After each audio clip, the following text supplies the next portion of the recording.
Hello மக்களே, இன்றைக்கி என்ன பார்க்க போகிறோன்னா செகண்ட் சாப்டர் காம்ப்ளெக்ஸ் நம்பரில் இருக்க எக்ஸசைஸ் 2.1 இருக்க first some simplify I power 1947 plus I power 1950. So இங்கே நம்ம ஒரு ட்ரிக் யூஸ் பண்ண போகிறோம். என்னென்னா எந்த I பவர் எது கொடுத்தாலும் I power 4 into remainder multiply பண்ணால் நம்மளுக்கு ஆன்சர் ஈஸியாக கிடைக்கும். ஏன்னா I power 4 equal to 1. For example இப்போ I பவர் 7 பார்ப்போமா.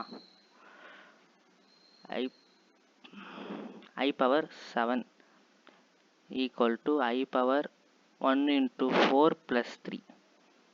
இது வந்து I power 4 plus I power 3 இருக்கும். I power 4 equal to 1.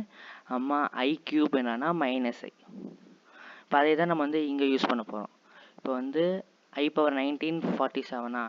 So 1947 வந்து 4ஆல் டிவைட் பண்ணும்.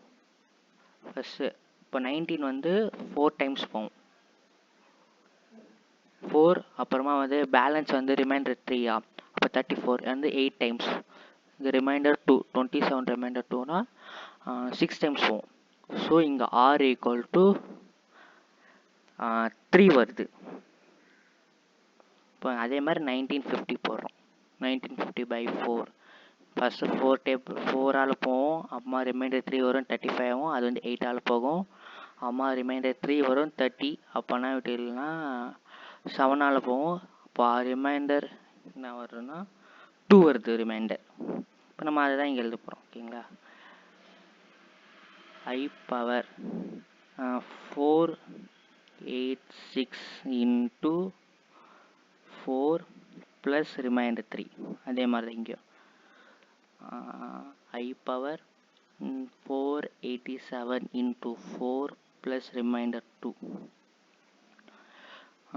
ஈக்குவல் டு இப்போ வந்து I பவர் 486 இன்ட்டு 4 இந்த ப்ளஸ் வந்து I போட்டு I பவர் 3 இப்படி எழுதிக்கோங்க.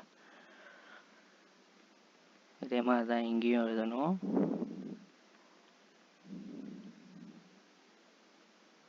இதெல்லாம் மல்டிப்ளிகேஷன் இருக்குது ரெண்டு. ஓகேங்களா, மறந்துடாதீங்க. ப்ளஸ் போட்டிங்கன்னா ஆன்சர் ஃபுல்லாக தப்பாயிடும்.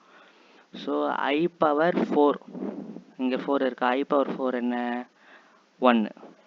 So 1 into 4 1 power 486 into I power 3 plus அதே மாதிரி இங்கே 1 பவரில் 4. ஸோ I பவர் 4னா 1. So 1 power 487 into I square. அப்போ எனிதிங் பவர் 1 என்ன 1 தான். So 1 dot I cube plus 1 dot I square. I cube என்ன மைனஸ் I ப்ளஸ் I ஸ்கொயர்னா -1. ஸோ ப்ராக்கெட்டில் -1 எழுதிக்கிறேன். ஸோ இது எப்படி எழுதலாம்னா மைனஸ் I -1. இது வந்து மைனஸ் வந்து வெளில எடுத்தோன்னா அப்போனா 1 ப்ளஸ் ஐன்னு ஆகிடும். இதுதான் ஆன்சர். நெக்ஸ்ட் வீடியோவில் பார்க்கலாம்.